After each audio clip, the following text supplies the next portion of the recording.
بسم اللہ الرحمن الرحیم۔ السلام علیکم دوستو، اپنی نیکسٹ ویڈیو کے ساتھ آپ کو ویلکم کرتا ہوں اپنے اس چینل میں اور اپنی اس ویڈیو میں۔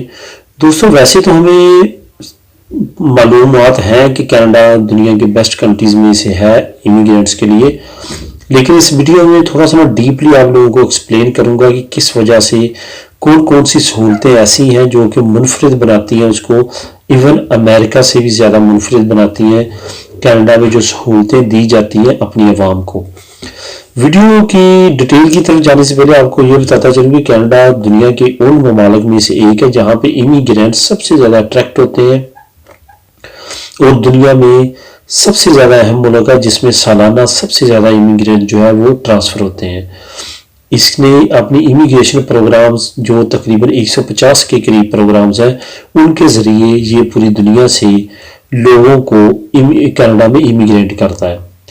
کینیڈا دنیا کا رقبے کے لحاظ سے سب سے دوسرا بڑا ملک ہے، پہلا رشیا ہے، دوسرا کینیڈا سب سے بڑا ملک ہے۔ اس کا لٹریسی ریٹ دنیا کے اچھے ممالک میں سے شمار کیا جاتا ہے۔ اس کا ویدر سرد ترین ہے، یہ بات اس میں جو ہے وہ تھوڑی سی ویک پوائنٹ ہے۔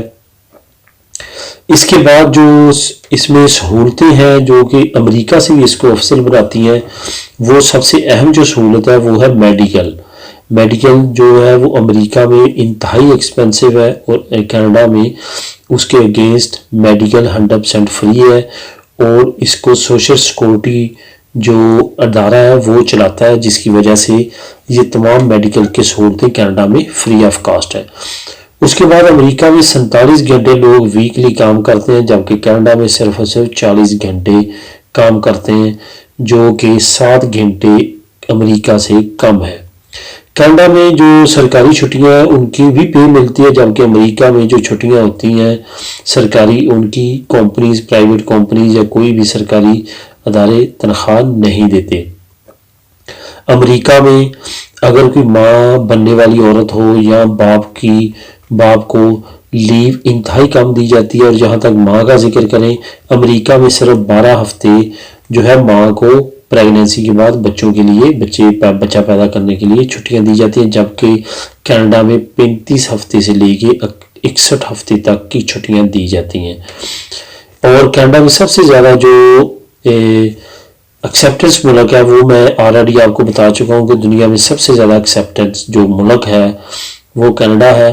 اس کے ساتھ ساتھ بہت ساری ایسی اور چیزیں ہیں دوستو جو کہ اس کو افضل بناتی ہیں، جس میں مین بات جو میں یہاں پہ کرنا چاہوں گا، کینیڈا دنیا کے ان ممالک میں سے ہے جو شاید یونیک ہے کہ یہاں پہ کوئی آپ کو امیگرینٹ نہیں کہہ سکتا، کیونکہ تمام کے تمام امیگرینٹس ہیں۔ اگر وہ خود امیگرینٹس تھے، ان کے فادر امیگرینٹس تھے، لیکن امریکہ میں ایسا نہیں ہے وہاں پہ، بلکہ دنیا کے تمام ترین ممالک میں ایسا نہیں ہے، بلکہ وہاں پہ آپ کو کہہ سکتے ہیں کہ آپ امیگرینٹس ہیں۔ جس طرح کہ آپ دیکھ سکتے ہیں کہ یو کے میں کافی زیادہ مسئلے بنے ہوئے ہیں، اٹلی میں بنا ہوا ہے، باقی دنیا کے ان ممالک میں کافی زیادہ کرونا کے بعد کرائسس کی وجہ سے مسئلہ بنا ہے کہ وہ امیگرینٹس پہ زیادہ غصہ ہو رہے ہیں، اور یہ شو کرنے کی کوشش کر رہے ہیں کہ ان کرائسس کے پیچھے امیگرینٹس کا ہاتھ ہے، حالانکہ اس کا کوئی بھی تعلق نہیں ہے امیگرینٹس کے ساتھ۔ ہاں، وہ اپنی فرسٹریشن نکالنا چاہتے ہیں کرائسس کی وجہ سے، اور یہ سوچتے ہیں کہ شاید امیگرینٹس کے آنے کی وجہ سے ان کے کام میں کمی آئی ہے، لیکن اگر دوسرا رخ دیکھا جائے تو وہ بالکل الٹ ہے۔ امیگرینٹس وہ کام کرتے ہیں جو کہ لوکل لوگ نہیں کرنا چاہتے، اور اس کے بعد ان ممالک کی مجبوری ہے امیگرینٹس کو لیگل کرنا۔ اس کی سب سے بڑی وجہ یہ کہ ان کا خود پیدائش جو برتھ ریٹ ہے وہ 0 سے بھی نیچے جا رہا ہے۔ آنے والے 40-50 سال تک ان کی جو پروڈکشن آف برتھ ریٹ ہے وہ تقریباً ختم ہو جائے گی، بوڑھوں کی تعداد زیادہ ہو جائے گی اور کمانے والوں کی تعداد کم ہوگی، جس کی وجہ سے آنے والے فیوچر میں ان کو یہ خطرہ ہے کہ ہمارا جو سوسائٹی معاشرتی نظام ہے وہ تباہ نہ ہو۔ اس وجہ سے یہ امیگرینٹس کو زیادہ سے زیادہ لیگل کرنے کی طرف جا رہے ہیں۔ اسپیشلی اگر آپ سٹڈی کریں اٹلی کی، اسپین کی، ایون انگلینڈ کی اور آسٹریلیا وغیرہ کی، تو آپ کو یہ بہت بڑی ریزن نظر آئے گی۔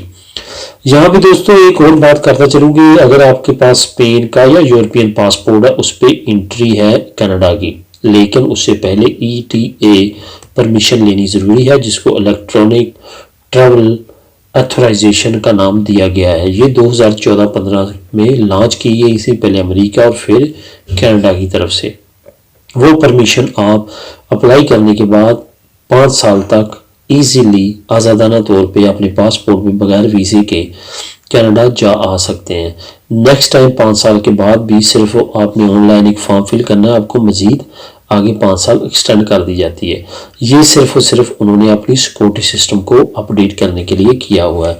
باقی اس میں اگر آپ وہاں پہ شفٹ ہونے کے بارے میں سوچتے ہیں تو وہ یورپی یونین میں نہیں ہے، نہ ہی شنجن اسٹیٹ ہے، بلکہ وہ بہت دور ہے یہاں سے. اس وجہ سے وہاں پہ سیٹل ہونے کے لیے 2 سسٹم ہیں.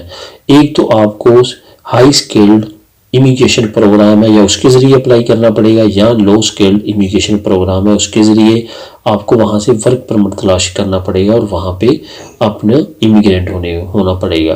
یہ طریقہ کار ہے. اس کے بعد وزٹ پہ آپ وہاں پہ کام نہیں کر سکتے، زیادہ سے زیادہ 90 دن کنٹینیوسلی آپ رہ سکتے ہیں. اس کے بعد آپ کو لازمی ایگزٹ ہونا ہوتا ہے کینیڈا میں. یہ بھی دوستو ڈیٹیل کے ساتھ کینیڈا کی معلومات. امید ہے آپ کو پسند آئی ہوگی. ملیں گے اپنی نیکسٹ ویڈیو میں، تب تک کے لیے اللہ حافظ.